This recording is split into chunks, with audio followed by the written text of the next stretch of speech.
नमस्ते दोस्तों, स्वागत है आपका अपने चैनल तृप्ति टॉक्स पर। और आज मैं एक ऐसे एक्टर की बात करने वाली हूँ जिनकी net worth famous Bollywood stars Ranbir Kapoor और अल्लू अर्जुन से भी ज्यादा है। जी हाँ, मैं बात कर रही हूँ विवेक ओबेरॉय की, जिनका कमबैक इतना धमाकेदार हुआ है पर बॉलीवुड में नहीं, बिजनेस की दुनिया में। विवेक ओबेरॉय, जिन्होंने अपना एक्टिंग करियर 2002 में कंपनी मूवी से स्टार्ट किया, वो एक अच्छे एक्टर भी बने, बहुत सारे अवार्ड्स अपने नाम किए, लेकिन इसके बावजूद भी वो बॉलीवुड की एक ऐसी बड़ी कंट्रोवर्सी में फंस गए जिससे उनकी फिल्मी दुनिया पर गहरा असर हुआ। उनकी लाइफ में एक डाउनफॉल स्टार्ट हुआ। अवार्ड्स तो मिल रहे थे लेकिन फिल्में मिलना बंद हुई और सबको लगा कि विवेक ओबेरॉय का करियर अब खत्म। लेकिन अगर आज आप विवेक ओबेरॉय की लाइफ देखें तो वो आज एक successful, established, richest actor, businessman, जितना कहो उतना कम है, जिन्होंने खुद के दम पर अपनी इंटेलिजेंस और इंटरेस्ट का सही इस्तेमाल करके अपनी नेटवर्थ को 1200 करोड़ कर दिया है। आइए जानते हैं ये सब कैसे हुआ और कैसे विवेक ओबेरॉय की जर्नी रही, from light camera action to millions of transaction. दोस्तों, विवेक ओबेरॉय ने अभी अभी रोल्स रॉयस खरीदी है जिसकी कॉस्ट 12 करोड़ है। उन्होंने सीआरपीएफ के जवान शहीद हुए उनके फैमिली को 25 घर गिफ्ट किए। और आपने ये भी देखा होगा कि रिसेंटली इन्होंने दगड़ू शेठ गणपति मंदिर में गणेश जी को डायमंड का तिलक भी चढ़ाया था। और इस सारी न्यूज से विवेक ओबेरॉय, जो बॉलीवुड और मीडिया से कई साल तक गायब हो गए थे, फिर से सुर्खियों में आने लगे। अब सब यही सोच रहे होंगे कि ये सब हुआ कैसे। विवेक ओबेरॉय, जिनका करियर लगभग बॉलीवुड में खत्म हो गया था, कोई उनके साथ काम करना नहीं चाहता था, उन्होंने अचानक ऐसा क्या किया जो इतने अमीर बन गए? तो इनकी लाइफ बहुत इंटरेस्टिंग है और पूरी स्टोरी जानेंगे इस वीडियो में, लेकिन वीडियो को अंत तक जरूर देखना। सुरेश ओबेरॉय, जो ऑलरेडी वेल एस्टैब्लिश्ड एक्टर है, उनके बेटे विवेक ओबेरॉय। विवेक ओबेरॉय ने कभी अपने पिताजी से पैसे नहीं लिए। एक बार जब वो पिताजी के पास गए अपनी पॉकेट मनी के लिए, तब पिताजी ने कहा, तुम्हें सिर्फ 500 रुपए मिलेंगे, इससे ज्यादा मैं नहीं दूंगा। तब विवेक ओबेरॉय ने कहा कि पिताजी, मुझे ये 500 रुपए भी नहीं चाहिए। अब अगले दिन कॉलेज जाना था। जैसे तैसे इसकी उसकी बाइक से वो कॉलेज गए, क्योंकि जेब तो खाली थी। अब रोज रोज कौन कॉलेज छोड़ेगा। कभी पैदल गए, कभी लिफ्ट मांगी। फिर उन्होंने सोचा कि ऐसा कब तक चलेगा, कुछ न कुछ तो करना पड़ेगा। तो इनको किसी ने स्पॉट किया और उन्हें विवेक ओबेरॉय की आवाज बेहद अच्छी लगी और विवेक ओबेरॉय को छोटी मूवी और सीरियल्स में डबिंग का काम दे दिया। और उस समय विवेक ओबेरॉय को 40 से 50,000 मंथली पेमेंट मिलने लगी। उन्होंने डबिंग से अच्छा खासा पैसा कमा लिया। अब इनके पिताजी को शक हुआ कि विवेक के पास इतने सारे पैसे कहाँ से आ रहे हैं। जब विवेक ने उनसे कहा कि मैं ऐसे ऐसे डबिंग से पैसे कमा रहा हूँ, तो पिताजी भी बहुत खुश हुए। मतलब बहुत छोटी सी उम्र में इन्होंने पैसा कमाना सीख लिया था। विवेक ओबेरॉय एक साइंस स्टूडेंट थे, फिर भी इन्होंने 12th स्टैंडर्ड में इकोनॉमिक्स लिया। रीजन यही था क्योंकि इनकी इकोनॉमिक्स की टीचर बहुत खूबसूरत थी।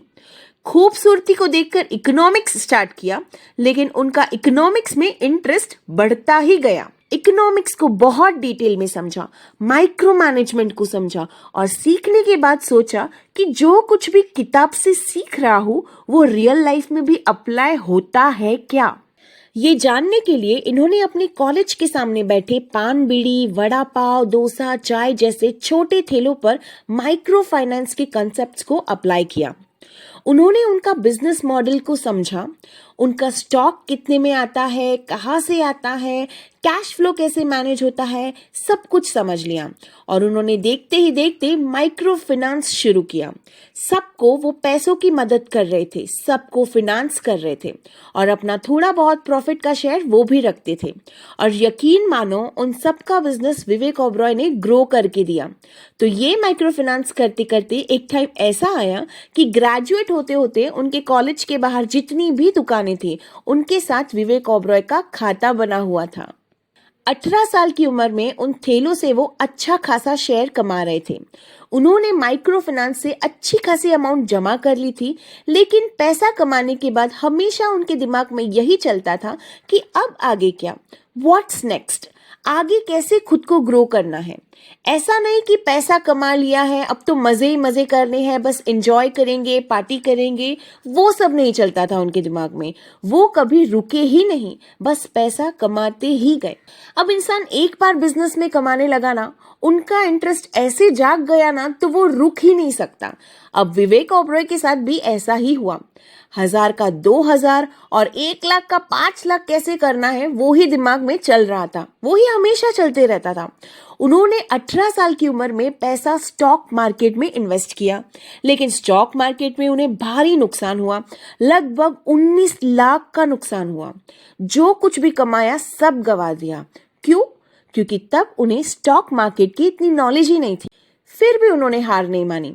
उन्होंने शेयर मार्केट को अच्छे से समझा, अच्छे से एनालिसिस किया, एक्सपर्ट्स के अंदर नौकरी की, सब सीख लिया और फिर कमोडिटीज में सही तरीके के साथ इन्वेस्ट किया और दुगना प्रॉफिट कमाया, मतलब पूरा पैसा रिकवर किया।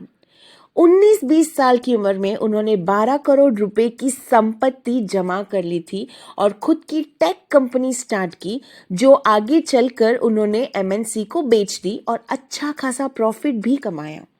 कितना सीखने जैसा है दोस्तों उनके लाइफ से। लगातार वो कुछ न कुछ सीखते ही गए, कहीं रुके नहीं। ये नहीं तो ये, यहाँ से नहीं तो वहां से, पैसा बस जमा करते गए। जहां ज्ञान मिल रहा था बस लेते ही गए।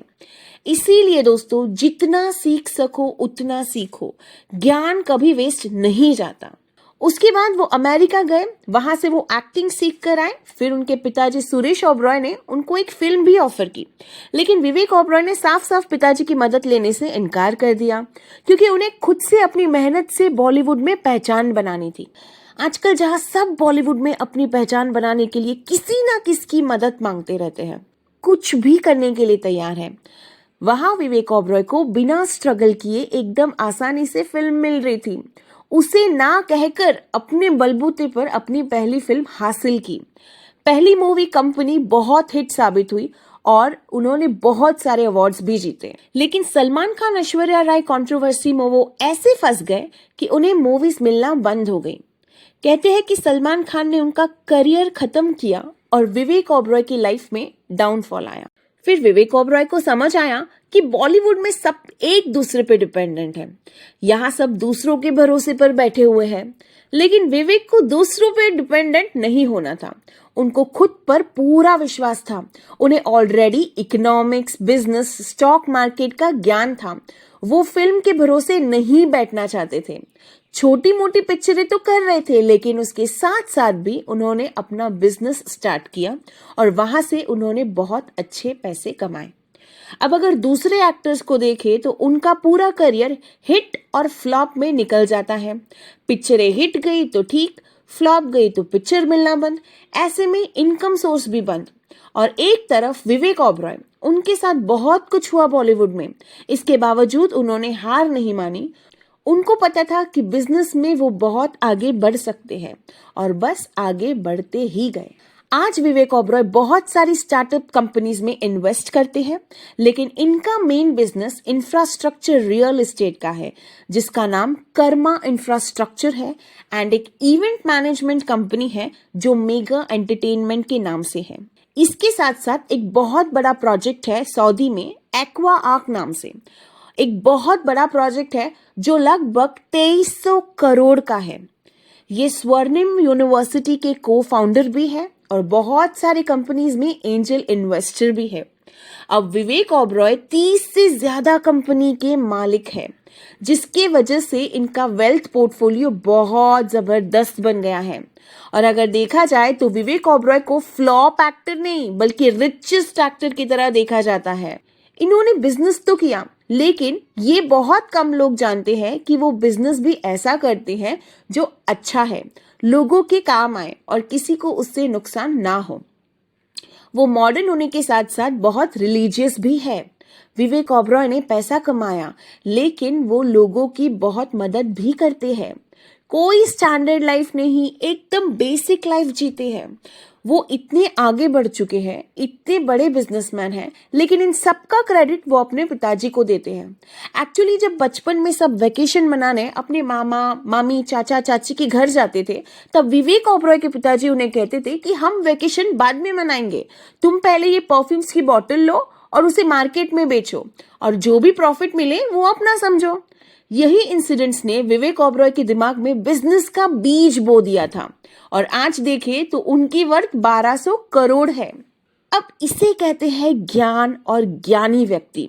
जो कुछ भी उन्होंने पढ़ा, ध्यान से पढ़कर अप्लाई किया, और आज देखिए रिजल्ट आपके सामने है। उन्होंने हार नहीं मानी, खुद की दम पर खुद में विश्वास रखा। सलमान खान ने तो कसम खा ली थी कि इनका करियर बर्बाद कर दूंगा, पर कहते ना, कोई आपके हाथ से काम छीन सकता है, लेकिन आपकी किस्मत से नहीं छीन सकता। सही कहते हैं लोग कि ज्ञान के पीछे भागो, कामयाबी अपने आप पीछे आ जाएगी, क्योंकि जहां सरस्वती है वही लक्ष्मी होती है। उम्मीद है ये वीडियो आपको पसंद आई होगी दोस्तों। वीडियो पसंद आई हो तो लाइक, शेयर और कमेंट जरूर कीजिए, और चैनल को सब्सक्राइब करना ना भूलिए। धन्यवाद।